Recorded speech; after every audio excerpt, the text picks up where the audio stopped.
千万不要下载这款 APP， 因为它能精准预测你的死亡时间。当屏幕上的倒计时归零之日，那便是死神来临之时。这里是驰名电影，带你看懂每部电影里的名场面。这晚当派对气氛嗨到顶点时，小黑突然掏出手机，打开了一款号称能预测死亡时间的 APP。众人起哄要玩点刺激的，于是他们定下赌约，谁的剩余寿命最短，就要干掉桌上那10几杯酒。小丽本来缩在一边装蘑菇，可架不住卷毛连拉带拽，只好不情不愿地下载了软件。随着此起彼伏的提示音，结果陆续揭晓。小黑得意洋洋亮出63年，卷毛和长毛分别是32年和40年。轮到小丽时，她的脸忽然沉了下来，原来她只剩3小时了。众人哄笑着拍她肩膀，说要是真相信这软件，老了卖你保健品。桌上的酒太多，戴夫作为小丽的男朋友，自告奋勇地替她灌下喝不完的酒。凌晨2点散场时，戴夫已经醉得不省人事，但他还是逞强，执意要开车回家，还让小丽放180个心。醉驾这一块，戴夫有2下子，但是开车不喝酒，喝酒不开车，铁子们可得记住了。小丽看着男友通红的耳根，心中不祥的预感愈演愈烈，她果断下车回家。转身时，余光却瞥见有个黑影一直跟在她后面，好像在挑战护送100个陌生女性回家。更诡异的是，家门口的垃圾桶上赫然立着一个纸人。就在小丽仔细打量的时候，手机突然震动起来，这铃声简直是昆山玉碎凤凰叫。屏幕上的倒计时数字跳得比心跳还快，上面显示她的寿命只有不到2分钟了。小丽本以为高考剩5分钟的时候，还剩半边卷子没写完，已经足够窒息，但此刻才是真正的绝望。她赶紧回到家里锁紧大门，可还没站稳，就听到浴室窗帘后面的声音。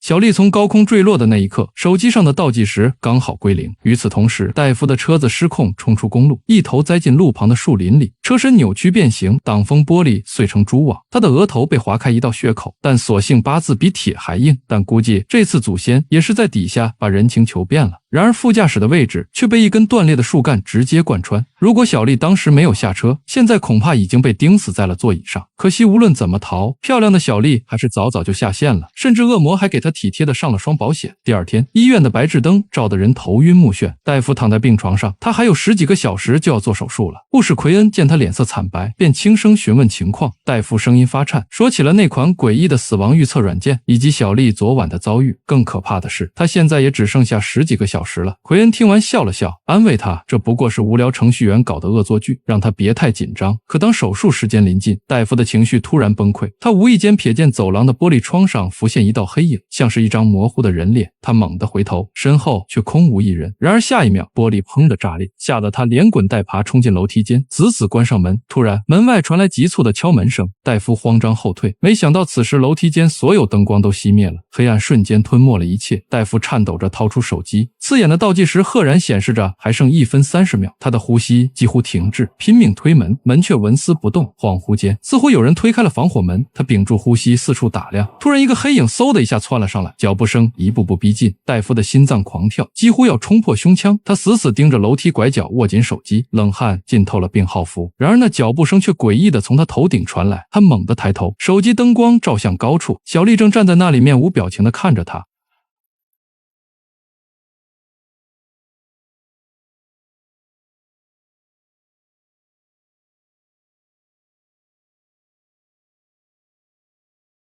奎恩接到戴夫的死讯时，整个人如坠冰窟。他猛然想起昨天和同事玩闹时，自己也下载了那款死亡倒计时软件，而屏幕上刺眼的数字显示他只剩下2天。他强忍恐惧，跌跌撞撞冲进病房，一把抓起戴夫的手机，试图查看他的倒计时记录。可手机锁屏密码成了天大的阻碍。慌乱之下，他甚至冲进太平间，掰开戴夫僵硬的手指，尝试指纹解锁。失败后，又颤抖着撑开他冰冷的眼皮，用面部识别强行解锁了手机。屏幕亮起的那一刻，倒计时果然归零。奎恩双腿一软，几乎瘫倒在地。奎恩的命运好似死神来了的受害者们，只不过一个用手机 APP 发通知，一个靠梦境搞预言，两者都让主角们提前收到死亡通知。然而知道结局不等于能改变结局，试图逃避反而会加速死亡进程。死神来了系列里，角色们总想用各种脑洞大开的办法骗过死神，可最后往往死得更惨更奇葩。倒计时里的奎恩们也是拼命改数据躲诅咒，不料恶魔早就把违约条款写在了用户协议里。死神来了的死亡设计充满意外巧合，比如一个螺丝松动引发连锁反应，倒计时则更阴险，直接玩心理战，用幻觉逼自己走出安全区。两者都证明了死亡最喜欢戏弄怕死的人，你越挣扎他越来劲。不过死神来了走物理路线，搞出来各种离奇事故，倒计时则专挑心理阴影下手。最惨的是主角们明明收到死亡提示，却只能眼睁睁看着倒计时归零，这种等死的感觉比突然暴毙还折磨人。回到工作岗位后，他整个人魂不守舍，连父亲的电话都敷衍应付，借口周末加班，推掉了给母亲扫墓的安排。因为倒计时显示他的死期正是那天。就在他精神濒临崩溃时，主治医生威廉突然叫住了他，说有重要的事要谈。可刚进办公室，威廉就露出真面目，动手动脚试图侵犯他。奎恩尖叫着拼命挣扎，这才逃过一劫。夜幕降临，奎恩蜷缩在电脑前，疯狂搜索关于死亡倒计时的信息。很快他找到了小丽的死亡新闻，底下的评论区里，无数人声称自己也是这款软件的受害者。其中一个视频里，一个面容憔悴的女人哭诉自己剩余时间所剩无几，最近甚至开始看见死去多年的亲人。视频最后，女人突然瞪大眼睛，像是看到了什么恐怖的东西，随即发出一声凄厉的尖叫，画面戛然而止。奎恩吓得猛然后退。就在这时，余光里似乎闪过一道人影，像是昨天刚刚死去的戴夫。他猛地开灯，房间里却空无一人。与此同时，手机里的倒计时软件突然发出一声尖锐的鬼笑，吓得他一把将手机摔在地上，逃进车里过了一夜。第二天，他直奔手机店，咬牙买了新手机，换了新号码。那旧手机该怎么办？当然是扔掉了。这种带倒计时的手机，谁又会收呢？确认屏幕上没有那个该死的软件后，奎恩终于松了口气。可就在他转身离开的瞬间，伴随着一声恶魔般的尖叫，倒计时软件赫然出现在屏幕上，无论怎么点击删除，都纹丝不动。老板一脸茫然，表示从未见过这程序。奎恩失魂落魄地回到车上，倒车时差点撞到路人，惊魂未定之际，他瞥见倒车影像里赫然映出一个高大的黑影，可回头望去，车后空空如也。冷汗顺着奎恩的脊背滑下，他刚要发动车子，身后突然伸来一双大手，缓缓搭上了他的肩膀。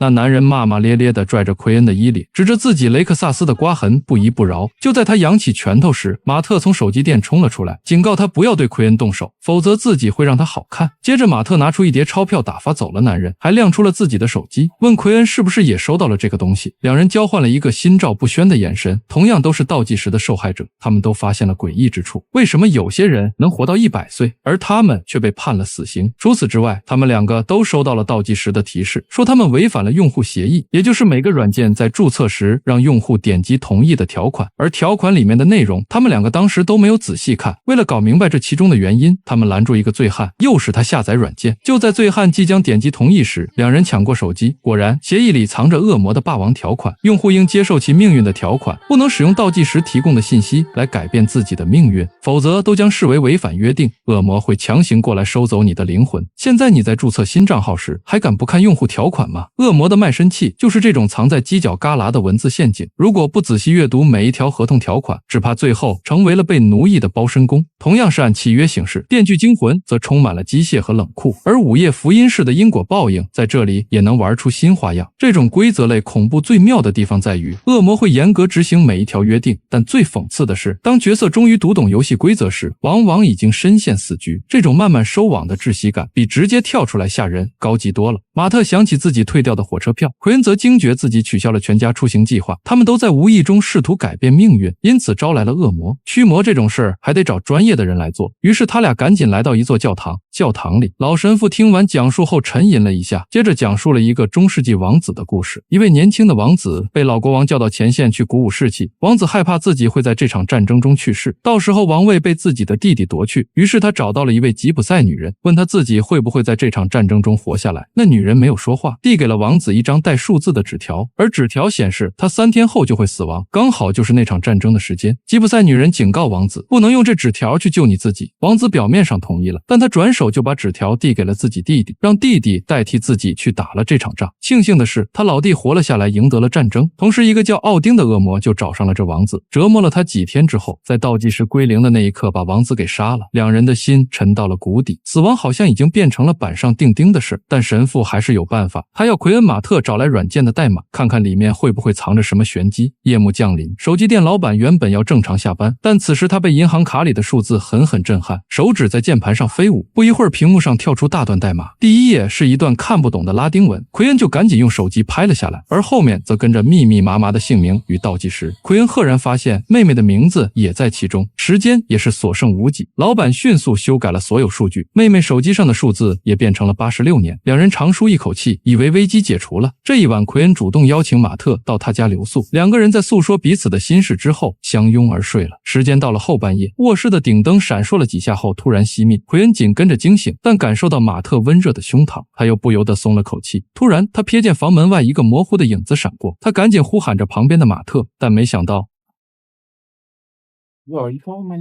奎恩浑身一颤，突然意识到搂着自己的马特不太对劲，那根本不是马特，而是一个披着人皮的恶魔。此时手机铃声突然响起，屏幕上原本被修改的倒计时数字开始疯狂倒退，最终恢复了原来的死亡时间。这简直就是在重演俄狄浦斯。奎恩们越是拼命修改倒计时数据，死亡倒计时反而跑得越快，就像俄狄浦斯越是逃避预言，就越是一头撞进既定的轨道中。恶魔倒是冷笑着看人类徒劳挣扎，所有反抗最终都变成自投罗网。特别讽刺的是那些看似聪明的保命操作，结果每步棋都精准踩中了恶魔设下的陷阱。就像俄狄浦斯离开养父母，反而遇上生父，亲眼见证自己如何小心翼翼地走错了每一步。与此同时，同样在家的妹妹也惊叫起来，她的手机诡异地出现在了隔壁房间。等她拿起来时，一只手从背后拍了她一下。妹妹强装镇定回到了房间，却惊恐地发现自己的倒计时也在快速清零。正当大家惊慌失措的时候，门口的感应灯突然癫痫一般闪烁起来。奎恩冲过去死死抵住房门，可当他转身时，门锁竟自己缓缓转动，门诡异地被打开了。妹妹吓得钻到床底，却听到早已去世的母亲在耳边呼喊着她。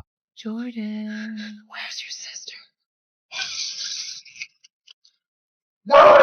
妹妹惊慌地拉开大门时，正好撞见了赶过来的奎恩二人。镜头一转，三个人结伴再次找到了神父。当三人跌跌撞撞冲进教堂时，神父正对着电脑屏幕露出如释重负的笑容。他指着那段拉丁文代码，解释着内容大概是诅咒会找上你，让你生不如死，直到被彻底摧毁。可能已经有帖子想到午夜凶铃了。倒计时只是把索命录像带变成普通智能手机，得亏手机屏幕小爬不出贞子，但午夜凶铃让观众害怕看电视，倒计时也完全可以让观众从此不敢下载倒计时。无论是下载后将一生紧紧跟随的诡异繁殖，还是死亡前夕的尖叫预兆，都和午夜凶铃的录像带有共同之处。不过神父要所有人放宽心，因为只要是诅咒就有破解的方法，而恶魔撒旦是谎言之父，如果能证明他说谎了，就能破解诅咒。倒计时最少的是马特，于是神父迅速取下银质十字架挂在马特脖子上，又抓来几袋食盐，让所有人用盐画了一个图案。他解释说，只要站在结界内，恶灵就伤不了分毫。盐圈驱魔这个设定堪称西方驱魔题材的经典标配，把厨房调味料食盐和大蒜活生生变成对抗恶魔的战略物资。参考招魂系列就知道，驱魔戏码的精髓在于仪式感。盐圈不是简单的一个圈，而是和结界一样无敌的存在。一切准备就绪，整座教堂的灯光突然集体熄灭，仿佛有无数看不见的东西正在包围他们。所有人汗毛直竖，赶紧站到圈里，躲在神父后面。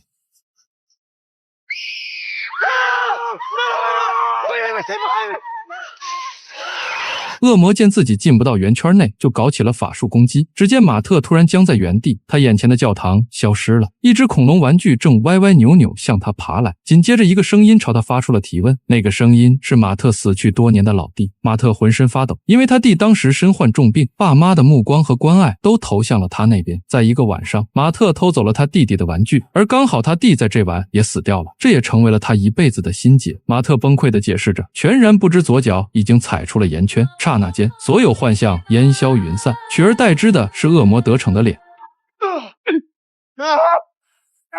奎恩追出来，只能眼睁睁看着马特被飞驰的汽车撞飞。他冲过去时，马特已经没了呼吸，瞳孔扩散，而手机屏幕上的倒计时刚好归零。就在这时，妹妹突然捂着肚子瘫软在地。奎恩掀开她的衣服，发现一根断裂的钢筋不知何时刺穿了她的腹部。他赶紧带着妹妹到医院抢救。医院里，刺鼻的消毒水味混合着血腥气。电视新闻正播报着一列火车脱轨的惨剧，乘客全部死亡，无一生还。奎恩盯着屏幕，浑身发冷，因为那正是马特原本要乘坐的班次。正当他束手无策之际，突然他注意到了威廉医生，他的脸上仍然挂着令人作呕的假笑。奎恩盯着他，一个疯狂的念头在脑海中闪现，他记得威廉也下载了那个软件。很快他整理了下情绪，主动来到了威廉的办公室，装出羞怯的样子，说那天是自己对不起威廉，其实自己也想跟他进行到下一步，但是那天家里出一点事，心情不太好。威廉眼睛一亮，贪婪的目光在他身上游走。奎恩故作紧张地环顾四周，压低声音说自己会在隔壁废弃的住院部等他。威廉果然上当，他鬼鬼祟祟地推开废弃楼层的大门，他兴奋地搓着手，以为奎恩在和他玩什么 play， 但回应他的是一记闷棍。奎恩从阴影中冲出，钢管狠狠砸在威廉后脑，他踉跄着倒地。奎恩掏出准备好的吗啡针剂，就在针尖即将刺入的瞬间，一只漆黑的利爪突然从地底伸出，猛地将威廉拖到了一边。奎恩愣了一秒，随即露出了然的表情，这个办法果然行得通。他抄起钢管追了上去。